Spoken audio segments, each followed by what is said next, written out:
Bienvenidos a El Hampa Bruta, el espacio donde la oscuridad del crimen organizado se expone sin filtros y sin miedo. Aquí no celebramos, aquí analizamos.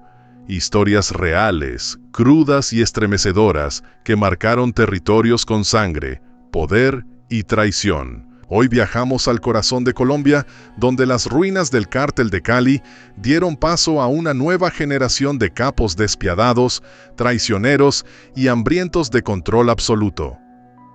El Cártel del Norte del Valle, una organización que, a punta de polvo blanco, corrupción y plomo, se convirtió en una de las más poderosas y peligrosas del mundo. Prepárate para sumergirte en una historia que mezcla ambición, paranoia, alianzas con paramilitares y guerrilleros, traiciones internas y un final bañado en fuego cruzado.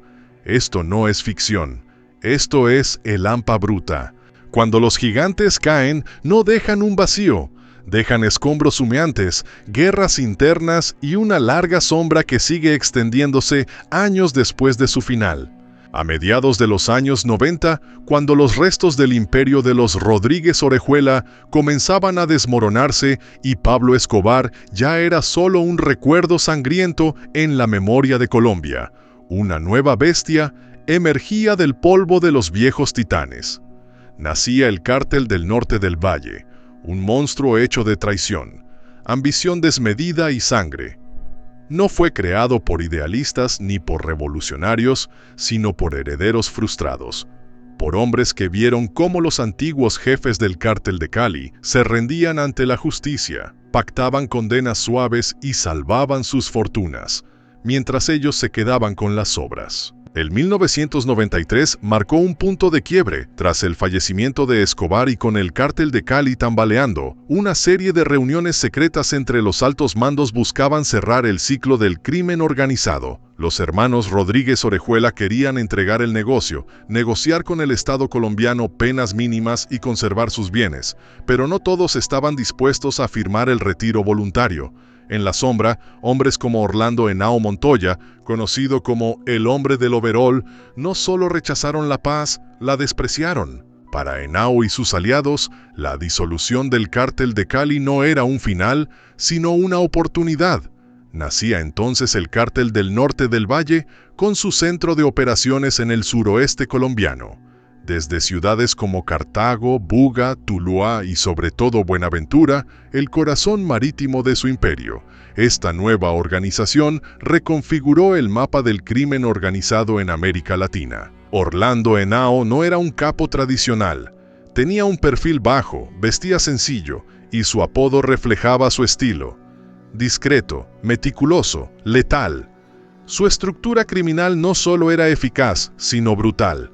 Bajo su mando, el cártel controló una vasta red de laboratorios, rutas internacionales y una plantilla de sicarios adiestrados para eliminar sin titubeos a traidores, informantes, deudores o simples sospechosos. Pero la historia del Cártel del Norte del Valle, como muchas otras en el inframundo, no tardó en virar hacia la tragedia. Porque si algo los caracterizó, más allá del poder y la violencia, fue su incapacidad para confiar los unos en los otros. En 1998, Orlando Henao fue asesinado en un atentado cargado de simbolismo y de advertencia. Su fallecimiento no solo dejó acéfalo al cártel, dejó abierta una caja de Pandora de rivalidades internas.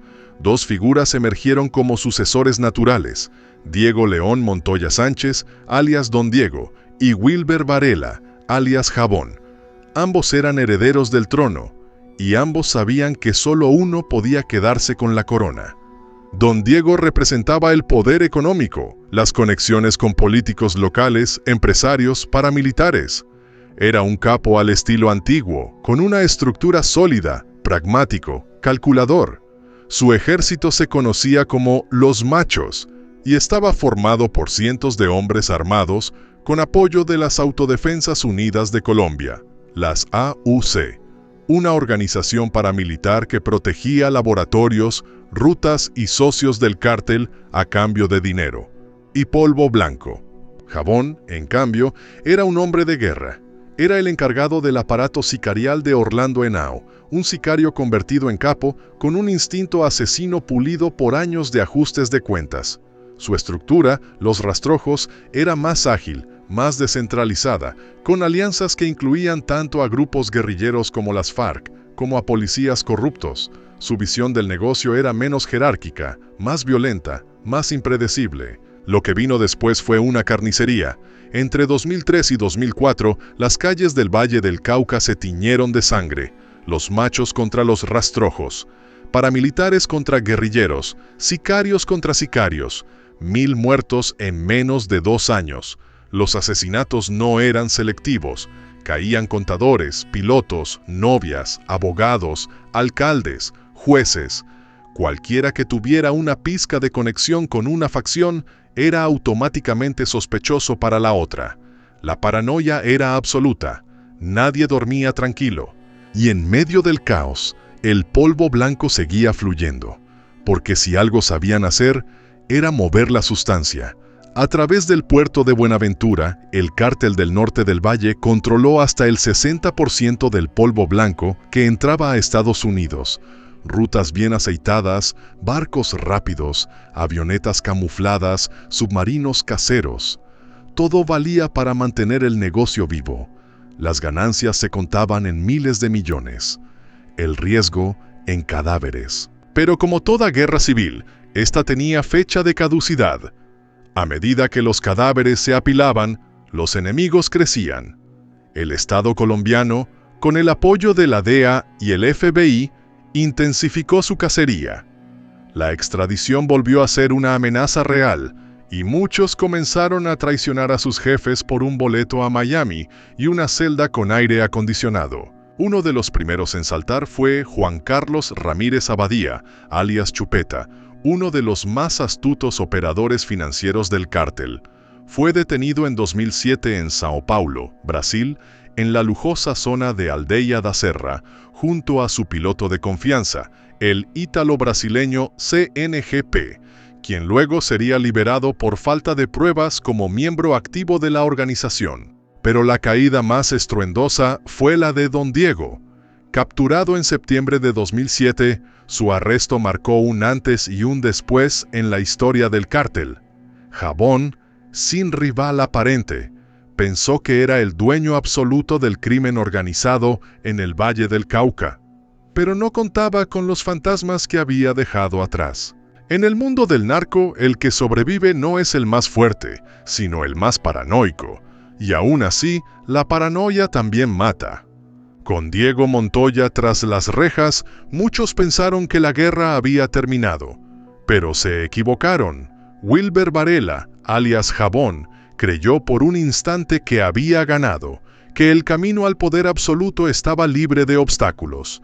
Pero el problema de reinar entre traidores es que nunca sabes quién es el próximo en darte la espalda. Tras la caída de Don Diego, Jabón tomó el control de gran parte de la estructura del cártel del norte del Valle. Su red criminal era vasta y violenta. Con los rastrojos como brazo armado y una estrategia de terror quirúrgico, limpió a sangre y fuego los territorios donde aún quedaban simpatizantes de Don Diego. La vendetta fue brutal. Casas incendiadas, pueblos enteros sitiados, cuerpos desmembrados como advertencia. Pero el poder de Jabón tenía un talón de Aquiles. Él no era un jefe querido, era temido. Se había ganado su lugar no por respeto, sino por eficiencia homicida. Y eso, en una organización basada en códigos de lealtad frágiles, es una bomba de tiempo. Comenzó a obsesionarse con la idea de traición. Ordenó el asesinato de socios antiguos sospechosos de hablar con la DEA. Incluso a su círculo más cercano lo sometía a pruebas paranoicas. Nadie estaba a salvo. La atmósfera a su alrededor se volvió irrespirable. Su caída no vino del Estado, vino de los suyos. En 2008, mientras se escondía en Venezuela, supuestamente protegido por funcionarios corruptos, Jabón fue asesinado. Según fuentes, su propio equipo lo entregó. Le tendieron una trampa en un lujoso resort y ahí, entre whisky y guardias armados, lo acabaron a balazos. Su cuerpo fue hallado con múltiples heridas, rodeado de silencio. Con el fin de Jabón, el Cártel del Norte del Valle dejó de ser un cártel. Se convirtió en un rompecabezas de grupos fragmentados, muchos de los cuales serían semillas de nuevos monstruos. Tras el fallecimiento de Jabón y la captura de Don Diego, el Cártel del Norte del Valle se desintegró oficialmente, pero no desapareció. Como toda gran estructura criminal, su herencia fue absorbida por sus discípulos.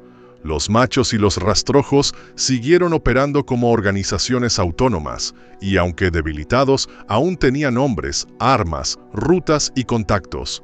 De hecho, los rastrojos evolucionaron. Se adaptaron mejor a las nuevas condiciones del crimen organizado. Ya no eran un ejército subordinado. Se convirtieron en una de las principales organizaciones del crimen transnacional, traficando polvo blanco, armas, personas y extendiendo sus tentáculos hacia Centroamérica y México, donde tejieron alianzas con los Beltrán Leiva y otros cárteles mexicanos. Uno de los episodios más curiosos en la historia del Cártel del Norte del Valle fue el arresto de El Piloto, CNGP, en Brasil. Contratado por Juan Carlos Ramírez Abadía como jefe de aeronaves, tenía experiencia internacional y un perfil profesional envidiable. Lo acusaron de conspiración para tráfico internacional, pero su defensa, encabezada por abogados de renombre como Roy Black, logró desvincularlo del cártel. A pesar de haber pilotado para Chupeta durante años, el piloto fue liberado tras cumplir condena en Estados Unidos, siendo exonerado por falta de pruebas sólidas que lo incriminaran como miembro activo del Cártel del Norte del Valle. Su historia es una muestra de cómo, dentro de estas organizaciones, hay grises legales, zonas difusas donde la culpa y la inocencia se confunden. Según documentos judiciales estadounidenses, entre 1990 y 2004, el Cártel del Norte del Valle exportó más de 500 toneladas de polvo blanco hacia Estados Unidos, con un valor superior a los $10 billones. Para lograr esto, se corrompieron alcaldes, jueces, policías, militares y hasta congresistas. Zarzal, un pequeño municipio del Valle, se convirtió en su feudo político. La alcaldesa de la época fue señalada como aliada directa del cártel. Y como si fuera una ironía del destino, uno de sus propios miembros, Andrés López, alias Florecita, se entregó a la justicia estadounidense y desde su celda escribió un libro, El Cártel de los Sapos. El texto no solo reveló secretos internos, sino que inspiró una de las series más populares de la televisión colombiana. Aunque cambiaron los nombres y locaciones, el trasfondo era auténtico. Era la historia de un imperio levantado a punta de plomo, miedo y polvo blanco. A lo largo de su existencia, el Cártel del Norte del Valle fue uno de los blancos más prioritarios de la DEA. Para los estadounidenses, era una amenaza tan grave como el Cártel de Medellín. Su modus operandi era sofisticado. Creaban empresas fachada, movían dinero a través de paraísos fiscales, utilizaban pilotos civiles entrenados y usaban hasta submarinos artesanales para sacar la mercancía por el Pacífico. En Colombia, su poder fue tan profundo que lograron infiltrar estructuras del Estado. La justicia, la policía, la política, todo tenía precio. De hecho, muchas de las capturas de capos se dieron solo cuando su poder ya estaba en declive o cuando fueron traicionados por sus propios hombres. Nunca porque el Estado les ganara directamente. Y así, lo que empezó como una alianza entre rebeldes del Cártel de Cali terminó como una de las guerras internas más sangrientas del crimen organizado colombiano. Una historia de ambición desmedida, de paranoias homicidas y de traiciones que aún hoy resuenan en los corredores del crimen organizado. Los capos mueren, las organizaciones caen, pero el negocio sigue vivo. Como un cáncer que muta, el narco nunca desaparece, solo cambia de rostro. La caída del Cártel del Norte del Valle no significó el fin del crimen organizado en Colombia. Al contrario, sembró el caos. Las nuevas organizaciones criminales nacieron de sus ruinas como hijas bastardas de un imperio decapitado. Ex-sicarios, testaferros, Cocineros de Blanca y jefes medios se repartieron lo que quedó del negocio. Así surgieron grupos como los Rastrojos, que durante años dominaron el suroccidente colombiano y se expandieron hacia Venezuela y Centroamérica, operando bajo una lógica empresarial violenta pero efectiva. Los restos del cártel también alimentaron la guerra sin fin del narcoparamilitarismo. En la práctica, muchas estructuras del Cártel del Norte del Valle se fundieron con lo que quedaba de las Autodefensas Unidas de Colombia, las AUC, aprovechando sus redes logísticas y su poder de fuego para garantizar las rutas de las sustancias. De hecho, el Departamento de Estado de Estados Unidos las clasificó como organización terrorista. Su participación fue vital para el éxito del cártel. Protegían laboratorios, escoltaban cargamentos y ejecutaban ajustes de cuentas. Todo por una parte del pastel. Pero quizás lo más inquietante del legado del Cártel del Norte del Valle fue su modelo de operación descentralizado. Aprendieron del error de los grandes cárteles como Medellín y Cali, que cayeron por centralizar el poder en unos pocos capos visibles.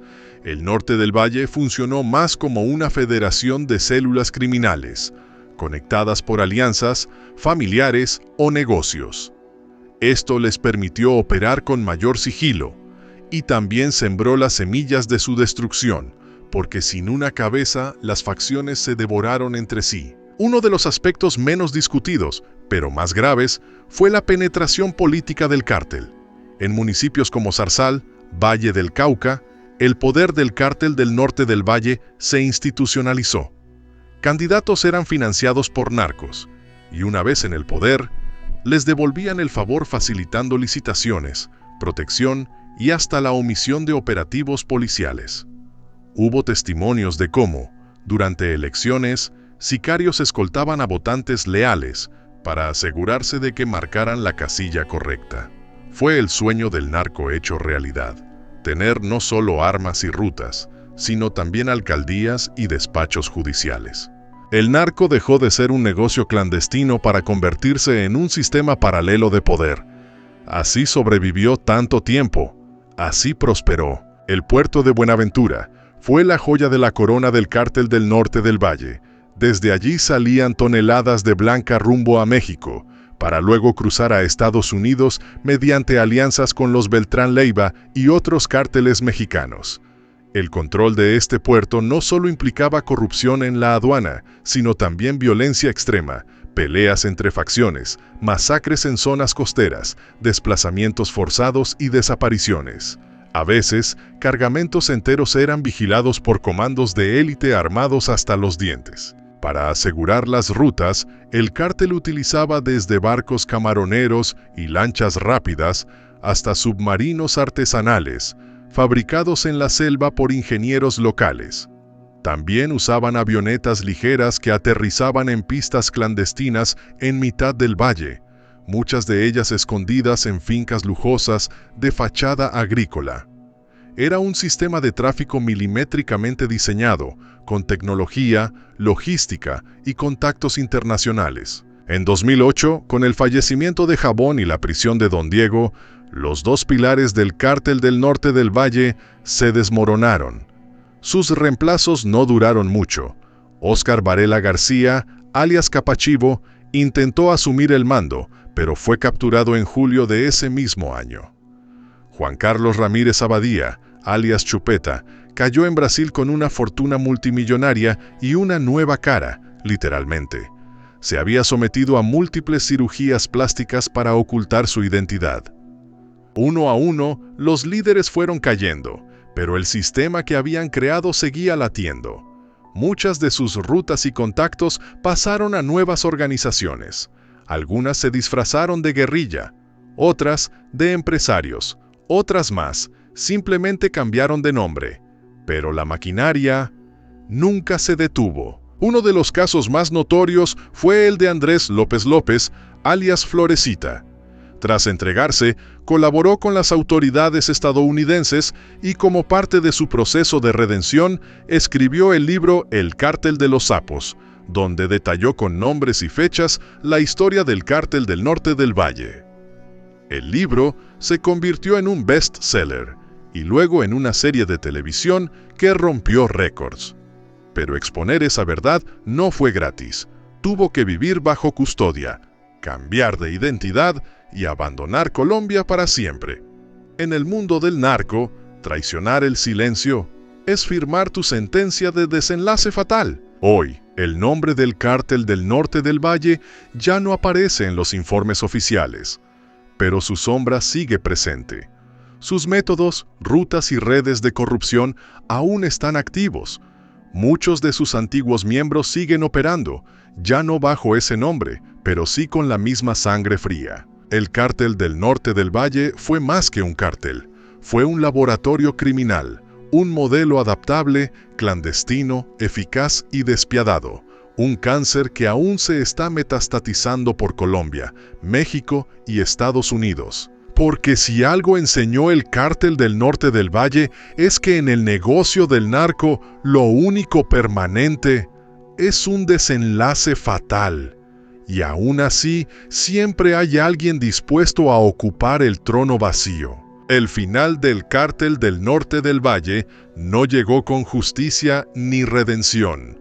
Llegó con más fallecimientos, con más fragmentación, con nuevas mafias heredando las mismas rutas, las mismas armas, la misma codicia. Esta historia demuestra que en el mundo del crimen no hay lealtades eternas ni imperios indestructibles. Todos caen y cuando lo hacen, arrastran consigo a inocentes, destruyen comunidades y corrompen lo que tocan. Lo más trágico es que el crimen organizado no florece solo por el deseo de unos cuantos de hacerse ricos, sino porque la desigualdad, la impunidad y la falta de oportunidades siguen siendo terreno fértil para que estos monstruos surjan y se multipliquen. Reflexionemos. Mientras haya hambre, corrupción e injusticia, siempre habrá alguien dispuesto a tomar el control del polvo blanco. Gracias por acompañarnos en este recorrido por las entrañas del crimen. Si te impactó esta historia, suscríbete, deja tu comentario y comparte el video. Esto fue El Hampa Bruta, donde la realidad supera a la ficción. Hasta la próxima.